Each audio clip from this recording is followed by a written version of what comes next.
If I say OBC people of India are not Hindus, then you will not believe me.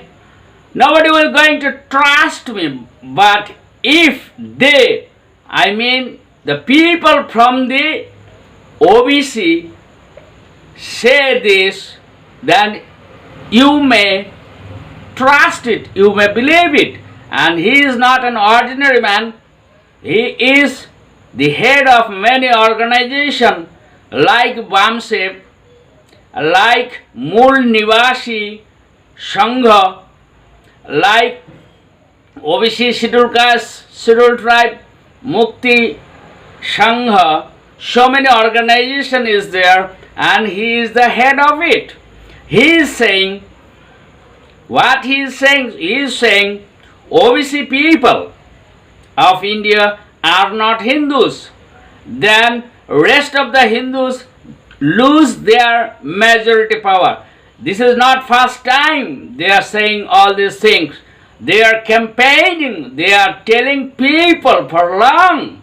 But mainstream media, nationalist televisions, they just boycotted him to not spread his ideology, his demand. So I have many videos I have seen, and I have many videos where these OBC people rejecting the Hindu religion, rejecting Hindu books, rejecting idolatry, and they are against these idolatry ideas. They are saying the all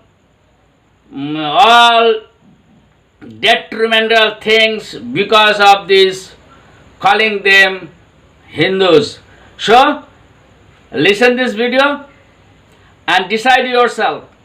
I shall talk with you later at the end of this video.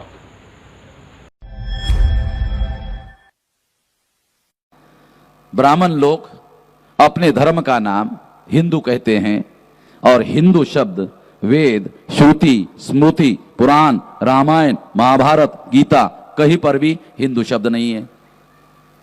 Hindu Sanskrit भाषा का शब्द नहीं है। मैं ब्राह्मणों को चुनौती देता हूं कि वो हिंदू शब्द संस्कृत भाषा का शब्द है, सिद्ध करे।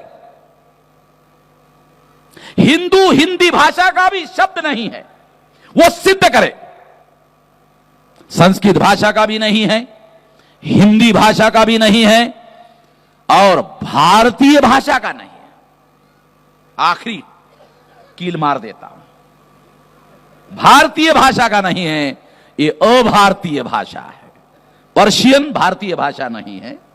ये विदेशी आक्रांता जो मुगल आए थे, ये उन लोगों की भाषा थी। उन्होंने राजकाज में पर्शियन भाषा का उपयोग किया, और पर्शियन भाषा का शब्द है हिंदू। ये देशी भाषा का शब्द नहीं है। और मैं दयानंद सरस्वती की प्रशंसा करता हूं। दयानंद सरस्वती महान थे, सही थे, सच बोलते थे, सच लिखते थे कि हिंदू शब्द हमें मंजूर नहीं है, ये मुगलों की दी हुई गाली है, हमें ये शब्द मंजूर नहीं है, ऐसा दयानंद सरस्वती कहते थे। बाल गंगाधर तिलक के पहले सबसे बड़ा ब्राह्मण अगर कोई हुआ है तो दयानंद सरस्वती हुआ है, और ये सच बोलने वाला ब्राह्मण था। इसके बाद कोई ब्राह्मण सच बोलता हुआ दिखाई नहीं दिया, क्योंकि दयानंद सरस्वती ने सत्यार्थ प्रकाश में हम मूल निवासियों को और बहुत सारे लोगों को बहुत सारी गालियां दी। इसलिए मैं कहता हूं सच बोलते, इसलिए कह रहा हूं सच बोलते, उसके सच की प्रशंसा करनी चाहिए।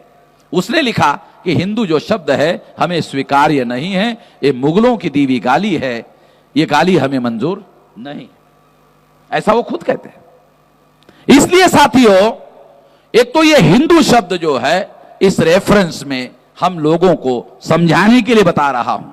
दूसरी बात, ब्राह्मण धर्म, जिस धर्म का नाम वैदिक धर्म, सनातन धर्म, ब्राह्मण धर्म, श्रुति धर्म, स्मृति धर्म, ये शब्द कहा जा सकता है। ब्राह्मणों के धर्म के लिए ब्राह्मण धर्म, वर्ण धर्म, श्रुति धर्म, स्मृति धर्म, ऐसा शब्द प्रयोग कहा जा सकता है।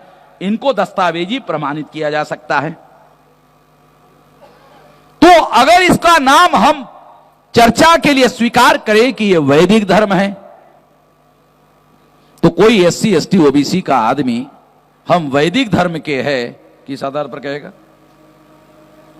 अगर कोई इसे ब्राह्मण धर्म कहे तो SC ST OBC Kunbi Maratha का जो आदमी है वो किस आधार पर कहे कि हम ब्राह्मण धर्म के हैं?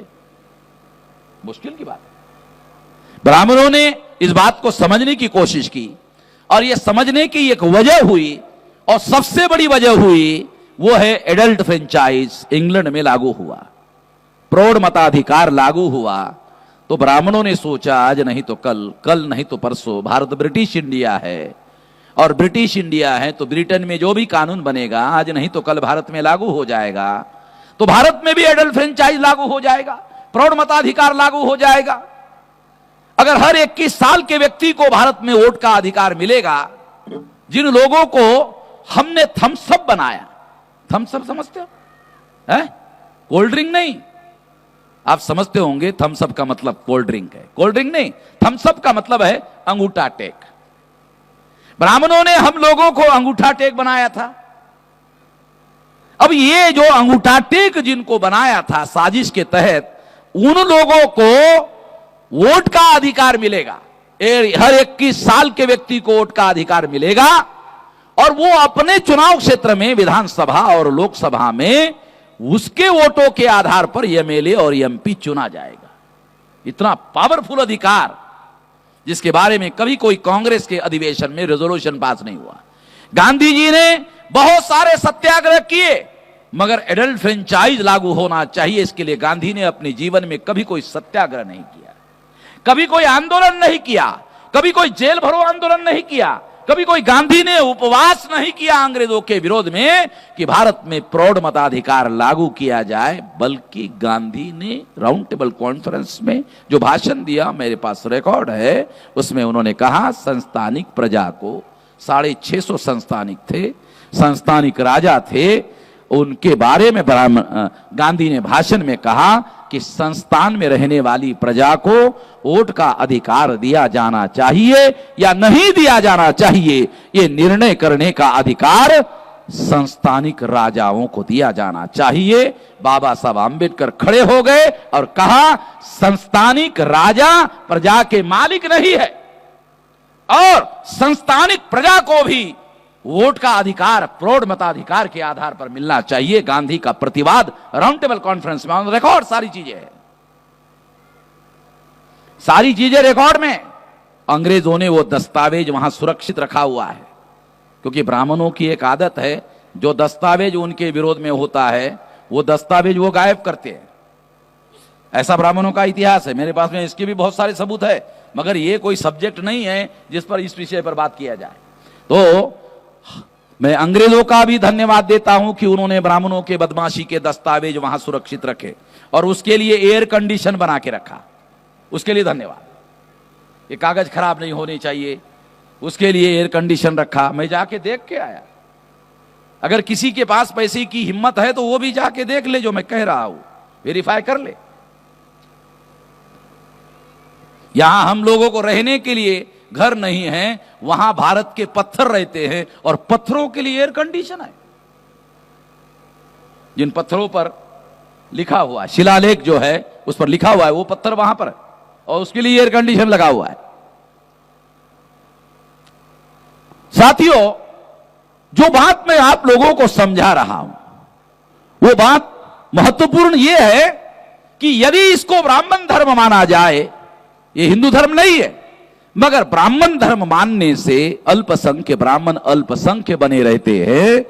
इसलिए ब्राह्मणों ने सोचा कि ब्राह्मण धर्म का नाम ब्राह्मण धर्म रखने से हम लोग खुल्लम खुल्ला नंगा हो जाएंगे, और बहुसंख्य जो प्रजा एससी एसटी ओबीसी है इनकी संख्या 74.5% है, और अगर इनकी संख्या 74.5% है तो इनके वोट जिनको पड़ेंगे वही एमएलए बनेगा, वही एमपी बनेगा, और एमपीओ का बहुमत जिसको होगा वही पीएम बनेगा।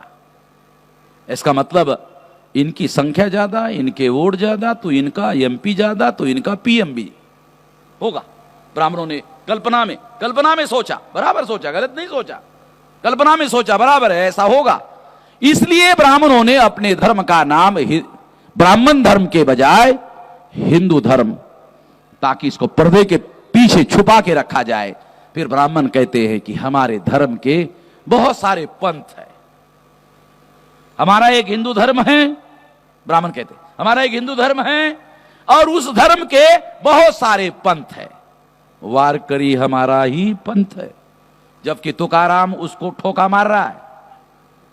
तुकाराम त्याच्या बुडखात पाचर मारते, नामदेवानी त्याच्या बुडखात पाचर मारला। वारकरी हा एक स्वतंत्र धर्म आहे, त्याचा संस्थापक नामदेव आहे, त्याचं साहित्य अभंगवाणी आहे, लिटरेचर आहे, त्याचे संस्कार वेगळे आहेत, त्याचा सर्व काही वेगळं आहे आणि ते अब्राह्मणी आहे। बरोबर आहे पाटील साहेब, शास्त्री साहेब?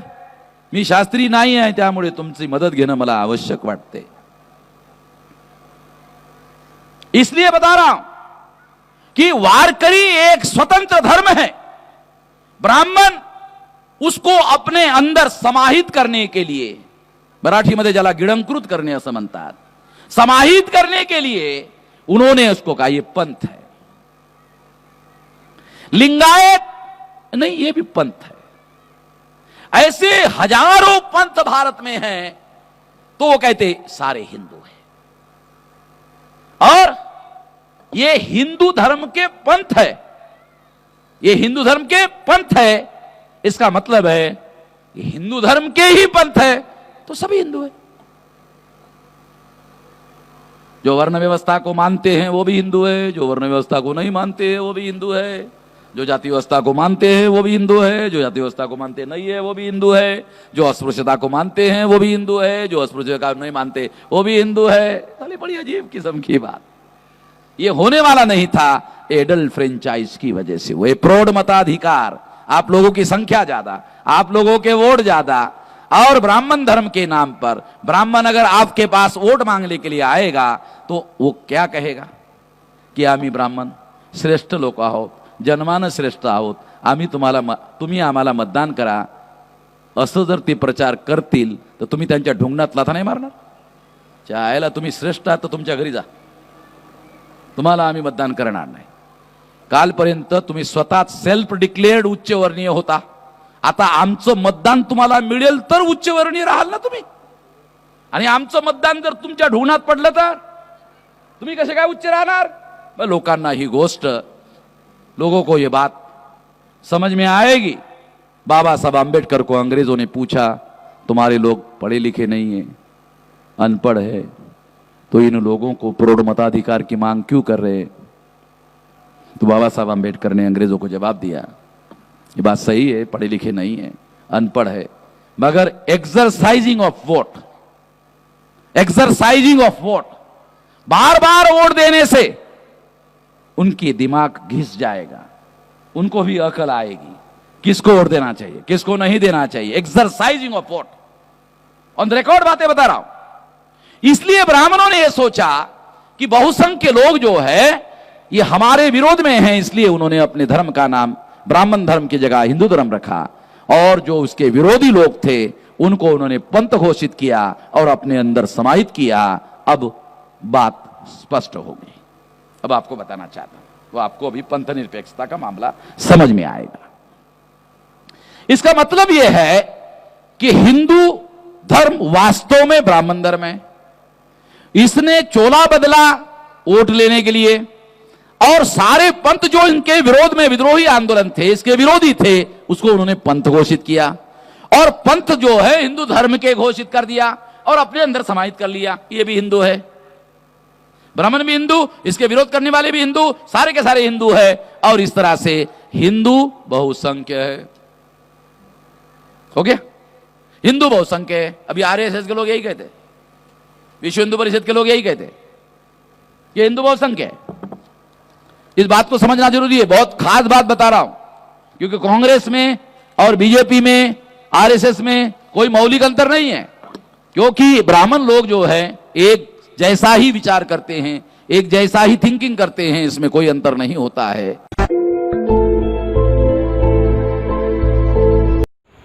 Have you seen the whole video? Have you seen the whole video? Now apply your mind. whom do you want to support and why?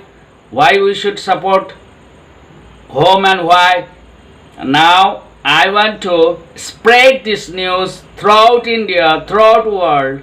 I want to spread this message throughout the world, throughout India, so that we can be free, we can be get social and political, economical freedom from these people. You know whose people? These Aryan people. Thank you. God bless you all.